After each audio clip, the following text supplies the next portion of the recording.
Well, hello everyone, and welcome to the CISO Corner, where we talk about all things data security and compliance. I'm Dane Dittamore with DataBank, and I'm joined by our Chief Information Security Officer, Mark Haupt, and our very special guest today, Callie Schlentz, DataBank's Director of Compliance. Good morning. Good morning. Good morning. Today's topic is all about compliance in the cloud and the unique challenges with cloud services. But before we do that, Kelly, can you give our audience a little background on yourself? Absolutely. So I am Callie Schlentz. I've been the Director of Compliance for a few years now at DataBank. I've been with DataBank for about 6 years, and in that time served in a number of roles, all within the compliance team. Um, Prior to that, I was in the higher education environment, and before that, the casino industry, and have taken on a number of different roles within a variety of different types of compliance. And in my role here, my team is responsible for overseeing all of our internal compliance at DataBank, as well as assisting our customers with understanding their own compliances and how we can help them and how they can inherit from DataBank the portions that they're subscribing to. Awesome. Awesome. Well, so let's go ahead and get started. I guess first question for you, Kelly, would be, what are some of the best practices for selecting a cloud service provider that can prioritize compliance and security? So my number one suggestion is always going to be know what compliances you need and what they are offering. So as you're selecting a cloud service provider, you want to know what compliances and what compliance frameworks they're subscribing to, but also how those fill the needs that your own organization has. So that might be relevant, for example, if you're not subscribing to PCI, whether or not they have a PCI certification may not be important to you. However, them having a SOC certification is going to be important to you because that's something that is an overall compliance standard and looks at a number of different controls across the organization, both corporate, physical, environmental, the overall environment of where your servers, where your data is being housed, and you're able to look at how they're participating in their own security. You want to request those reports. You want to request the ability to see those reports and look at any exceptions that they might have and what those exceptions are. Are they exceptions that they've addressed? Are they exceptions that were minimal and something that was easily remediated? Or is it something that is a long-standing, something that has been there for a number of years and needs to be corrected? So taking a look at those reports and not just saying, oh, they have SOC compliance. Do they, or do they have a SOC compliance with a number of qualifiers within the report, and being able to really understand that. And if you don't understand that, having somebody on your side that can help you understand that.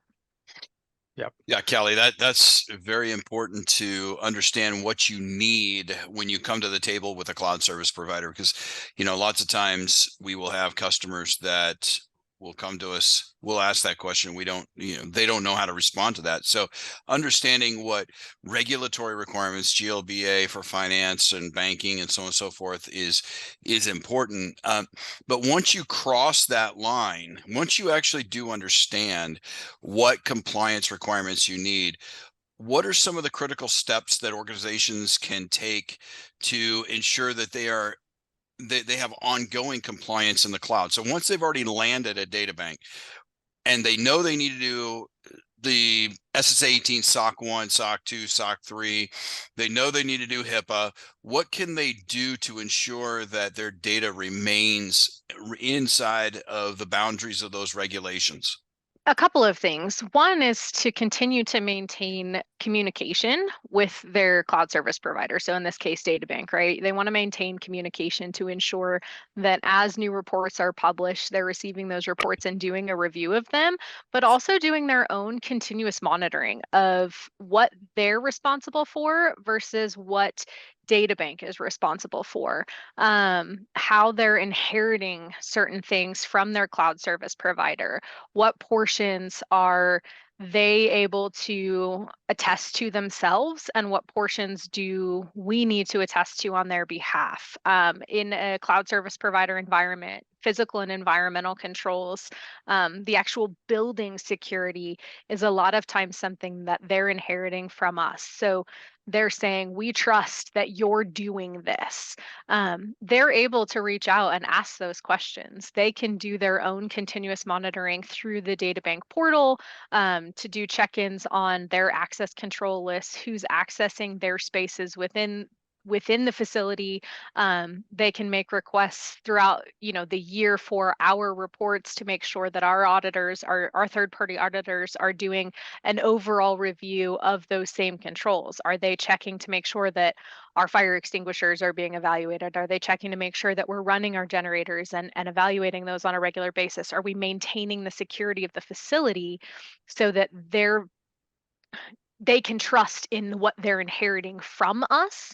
And so they're not just blindly trusting that, right? You want to make sure that you're doing your own monitoring and not accepting once what someone says, and you're kind of checking in throughout the process. So Callie, again, after a customer has become, part of our environment, how do we now take the step of helping them effectively manage and document those controls inside of the cloud environment? What do we offer them? What do they need in order to share with their auditors?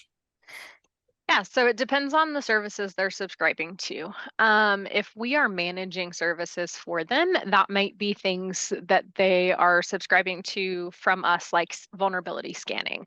It's a very good example of what their auditors might be looking for. They want to see, for example, a PCI compliant environment, they want to see that they're doing a quarterly vulnerability scan and that those scans are being attested. We offer a service where those are being run by our team, and we're submitting for those attestations. We're working with the customer to ensure that those are being provided on a regular basis, that they have access to those scan reports, and that they're able to provide those to their auditors as they need to. We also offer additional services in that same vein where they can say, okay, well, I don't know how to read these reports. Can you help me? Certainly we can. The compliance engineers on our team are able to provide evaluation of those reports where they're determining what are the things that you're most vulnerable to, what are the things on this vulnerability management report that you need to correct, how do you correct those, what is the report saying is the best practice for how to correct those, and then helping you communicate directly to the support team or the network team to make sure that those things are getting remediated.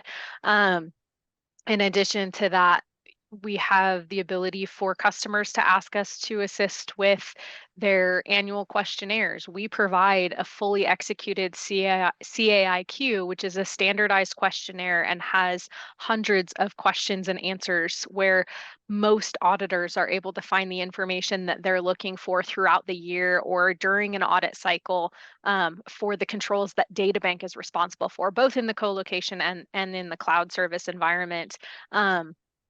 And then in addition to that, if there's additional questions, we may be able to answer them, or if there's a specific questionnaire, we offer professional services to be able to fill those out as well, to be able to answer those directly for the customer of how we're helping with those things, how we're managing backups, if that's a service that the customer is subscribing to, for example. Yeah, let's dive in on that CAIQ, because there's a lot of organizations, there's a lot of compliance regulations that require our customers to conduct vendor assessments on an annual basis. It used to be just under the Gramm-Leach-Bliley Act. The financial institutions had to do this. Now it's starting to become a commonplace, common scenario where that happens. You mentioned the fact that we have a pre-filled CAIQ, the Common Assessment Questionnaire that's provided by the Cloud Security Alliance. We provide that to our customers for free, right? We do. We Mhm. do.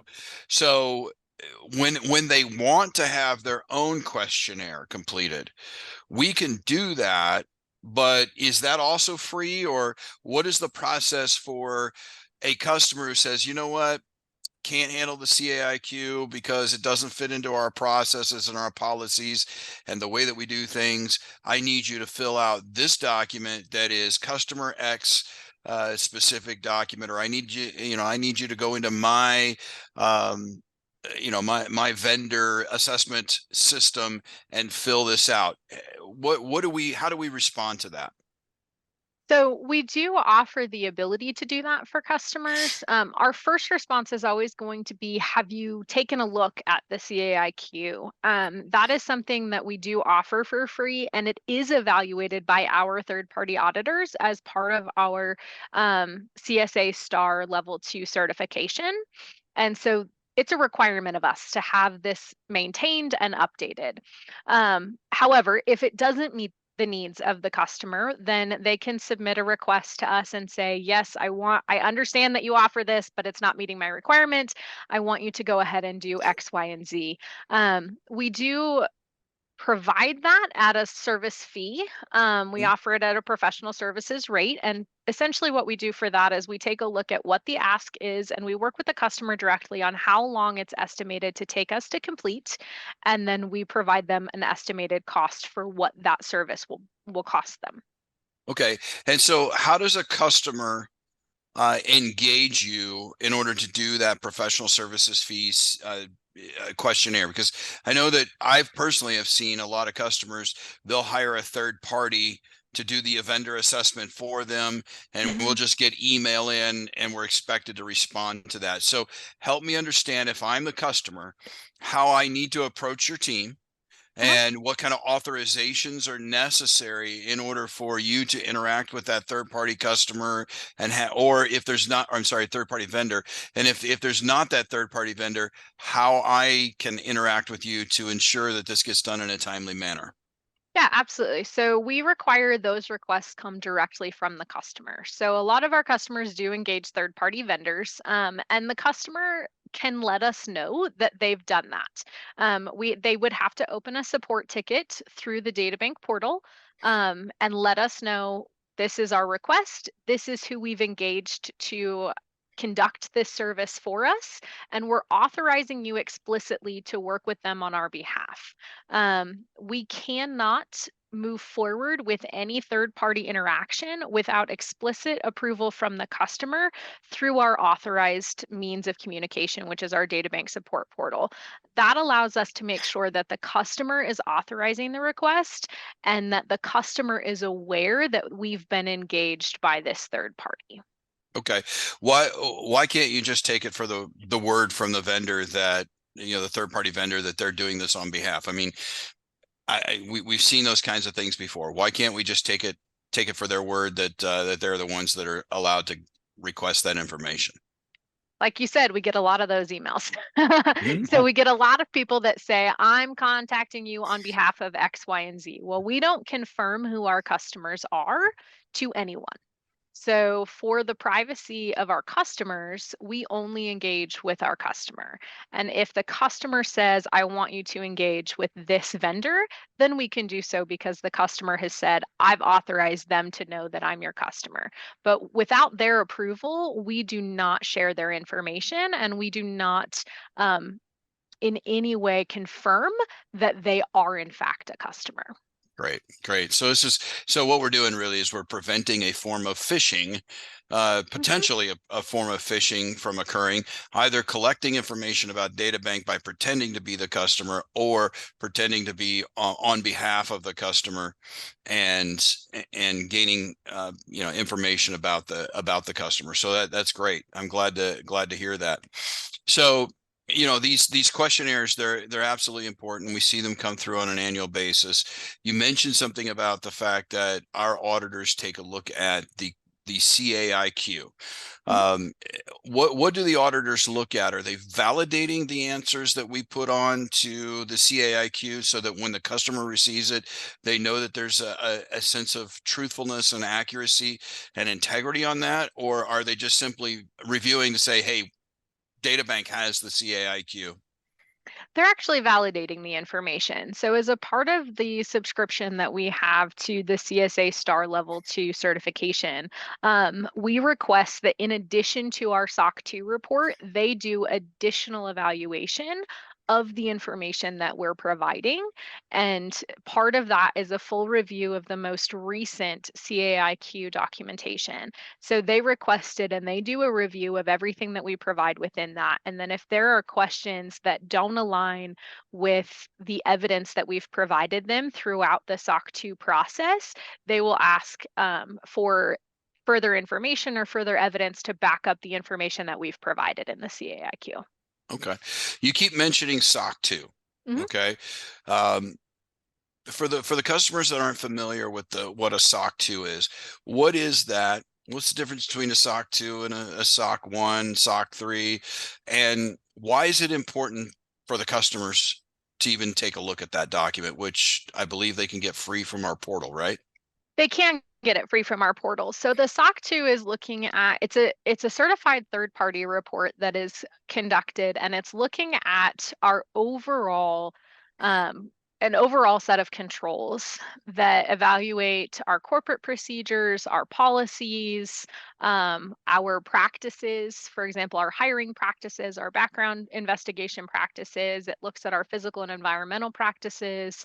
They're looking at a number of things within our data centers. They're actually evaluating the data center specifically and going into them to do walkthroughs, versus the SOC 1, which is more focused on our corporate and financial data, and making sure that those are secure, that those are being evaluated um, in an appropriate manner. The SOC 3 that you mentioned is a little bit less common. We do have one. It's kind of an overview summary report of what is in those other reports. So Mhm. some auditors will request that instead of requesting the full in-depth reports, and that can be provided to them for that. And so if a customer is going through their own SOC 2 Mhm. and they are looking for DataBank to answer a series of questions that their auditors are asking, can can they just simply go download our SOC 2 report or our SOC 3 report and hand that off to their auditor and say, hey, this should answer all your questions as it relates to DataBank? Absolutely. So when they become a customer of ours, part of their managed service agreement with us or master service agreement with us is an NDA. So they're under an NDA with us, which means they can download this confidential document from our portal. They're then responsible for it. So they can't publish it externally. They agree that by downloading it, they're not disseminating it across the internet. However, they're able to then provide it to their own auditors or their own customers directly as part of their own NDA process. So when they engage with their auditors under contract, their auditors can request that, and they can say, "Well, DataBank is where I'm hosting, so they're providing these services. Here's their SOC 2," and they're able to inherit those things from us. And so what happens if their auditor is unwilling to accept our SOC 2 report? How do we help our customers get through that challenge? They can open a ticket with us and we can have further conversation with them or with their auditors directly if there's a specific question or if there is a concern that they're having. Sometimes it's around what our audit period was. Sometimes it's around us having a bridge letter, which is a letter that attests to our controls still being in place from the end of our audit period through the current date. Sometimes it's just a matter of they didn't have that in place when they provided the document to their auditors. It's sometimes very, very simple. Other times their auditor wants to have an actual conversation and they can request that with us and somebody from my team can get on the call with them. All right, so we've talked about a whole plethora of ways that customers can use our reports, that they can maintain and continue on with compliance inside of the cloud environment. So besides what we've talked about, what are some of the critical steps that organizations should take that perhaps they're not, to ensure ongoing compliance when they're operating in the cloud? What is it that we haven't talked about here that you run into with our customers all the time that you want to make sure they understand? I think my number one suggestion to our customers is know what you subscribe to. And that kind of covers a broad statement, right? So if you subscribe to scanning services, there are multiple levels of scanning services. There may be attestations that you're entitled to. There may be additional service hours that you're entitled to. Knowing your own environment, knowing what it is that you're responsible for or that you have purchased from your cloud service provider, and understanding how you can benefit from those services. If you are subscribed to compliance or security services, ask to meet with those teams and say, can you explain to me what's included in this portion of what I've subscribed to? There's a lot of things that are discussed during the sales process and the original onboarding process, and it can be a lot of information. And then once you're there and once you've implemented all of your services, you may not remember all of those initial conversations. It's okay to make the request to say, hey, I have this and I'm being billed for this, and I'm not really sure what all is included in that. Make those requests, ask to speak with those teams, be an advocate for your own services, because sometimes there are things that you can be or should be provided that you're not being, or that you are being provided and you're just not aware of how you can benefit from them. And Mhm. so be an advocate for your own services and how those can benefit your security and compliance for your organization. So this just really goes back to a theme that we've had inside of these CISO Corner podcasts multiple times through. This is episode 22 now, and so it's the fact that the cloud environment and the customer and any other vendor that's involved, it's a shared scenario, Mhm. and that we have to be a part of it, and we have to be working together.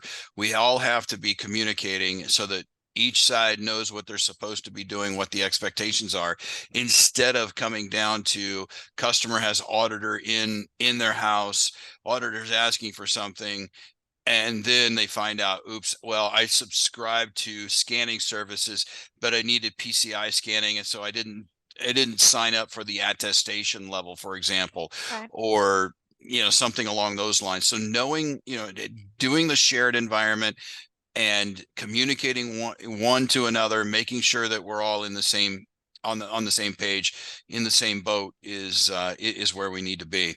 So Callie, you've provided a lot of great information for our customers and potential customers, anybody else that is perhaps using a cloud service out there that may not be DataBank, but is not trying to understand what to do from a compliance perspective. So thank you very much for joining our podcast. Dane, I'm going to hand it back to you, man, and ask, you could ask Callie any questions you've got as well, and go from there. No, I think, Mark, I think you really covered all of them. And Kelly, thank you so much for being on today. We really appreciate it. And we know that our customers appreciate that you're on their side. So, Thanks for having me. and keeping, of course, our customers abreast of all the compliance changes, and most importantly, helping to keep them compliant and safe. So if you're listening and would like to be notified when the next CISO Corner podcast is released, just click the subscribe button and notification bell on the YouTube channel. And if you have a topic that you'd like Mark and I to cover in the future, just drop us an email at ciso@databank.com. That's CISO@databank.com. And that's a wrap for today. As always, be safe and stay secure.